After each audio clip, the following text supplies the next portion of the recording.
Imagine you're talking to someone you've wanted to meet for weeks. They smile, ask one simple question, and suddenly all the confidence you had disappears. So, what do? You answer. They smile, waiting for you to continue, but your mind goes completely blank. Not the comfortable kind. The kind where your brain suddenly forgets every interesting story you've ever lived, every hobby you've ever had, and every sentence you were about to say. Your brain starts searching desperately for something intelligent to say and finds absolutely nothing. But here's what almost nobody realizes. To your brain, that awkward silence isn't just uncomfortable. It's a social threat. Why? Because for thousands of years, losing your place in the group could mean losing your chance to survive. What if running out of things to say has almost nothing to do with confidence and everything to do with ancient survival instincts your brain still hasn't let go of? When psychologists began studying what makes conversations memorable, they discovered something surprising, and once you see it, you'll never look at conversations the same way again. It happens on first dates, during job interviews, even with people you've known for years. The conversation begins smoothly. A few questions, a few polite laughs, then suddenly everything stops. Why does everyone else make this look so easy? I always ruin conversations. Why can't I think of anything to say? That's the moment most people come to the wrong conclusion. But that's almost never the real problem. Great conversation isn't a talent you're born with. It's a skill, one built on understanding how people think, not how fast you can speak. So what separates the people who never seem to run out of things to say from everyone else? What they found had almost nothing to do with natural charisma. It wasn't the funniest person, or the smartest, or even the most outgoing. The people everyone enjoys talking to leave others with one powerful feeling. This person actually gets me. Because if conversation isn't about constantly thinking of clever things to say, then what is it really about? It turns out there's a simple system hiding beneath almost every great conversation. 3 psychological principles. Miss even one, and the interaction slowly falls apart. Master all 3, and you'll almost never wonder what to say next. The first principle is so simple that almost everyone overlooks it. Yet it quietly determines whether a conversation grows or quietly dies before it ever has a chance. Imagine someone casually says, "I spent the weekend learning how to golf." Most conversations die right here. Not because both people are boring, but because both are waiting for the other to create the next moment. One person says, "That's cool," and the silence begins creeping back. But someone who understands conversation hears something completely different, not a statement, an invitation. "What made you try golf?" "Honestly, my dad's been playing for years." "Does he still play?" "Every Sunday." "Have you ever played with him?" "Yeah, that's actually why I wanted to learn." Instead of trying to sound interesting, they become genuinely curious. "What got you into golf?" "Honestly, my dad's been playing for years." "What's the hardest part?" "Probably getting the swing right." "Have you ever hit a hole in one?" "Not even close." Suddenly, the conversation has somewhere to go. Every answer naturally creates another question. Most people think the best conversationalist is the one who talks the most. In reality, it's usually the person who makes everyone else want to keep talking. And psychology helps explain why.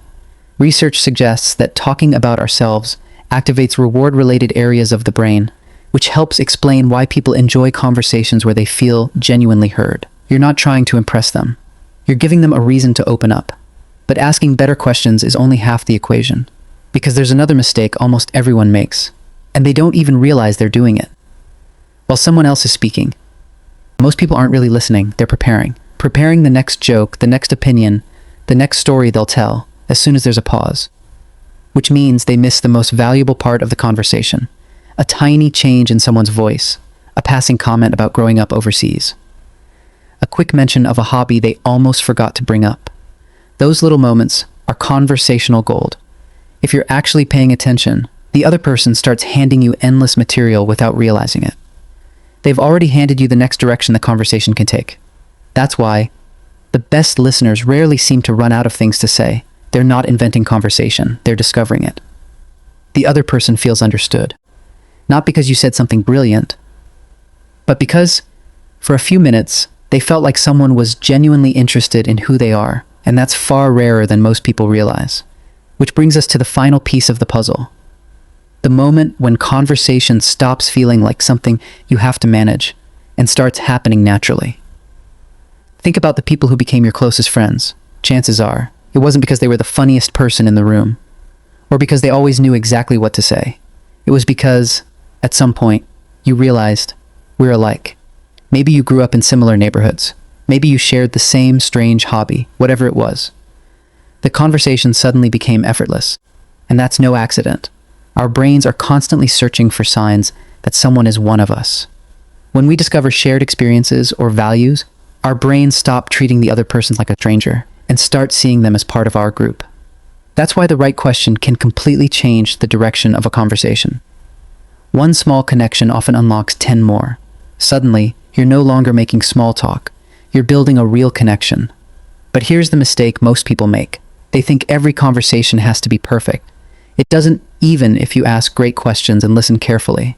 Some conversations will still run out of steam, and that's completely normal. Most people panic the moment silence appears. They rush to fill it with random words. They change the subject, anything to escape the discomfort, ironically.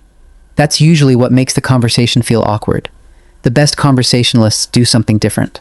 They don't fight every pause. They let it breathe. Because silence isn't proof that you've failed. Sometimes it's proof that neither person feels pressured to perform. And strangely enough, that comfort often becomes the very thing that restarts the conversations. Which brings us to the biggest lesson of all. Years from now, most people won't remember your exact words. They'll remember how they felt while talking to you. If they felt understood, they'll remember you long after the conversation ends. That's the real secret to never running out of things to say. The goal was never to become the most interesting person in the room. It was to become the person who makes everyone else feel interesting. And once you understand that, conversations stop feeling like performances. They start feeling human. But every powerful tool has another side.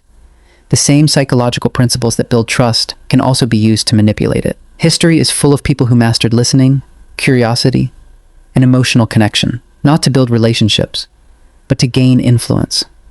So the next question isn't how these techniques build friendships. It's how they can be turned into dangerous weapons. That's exactly what we'll uncover in the next video.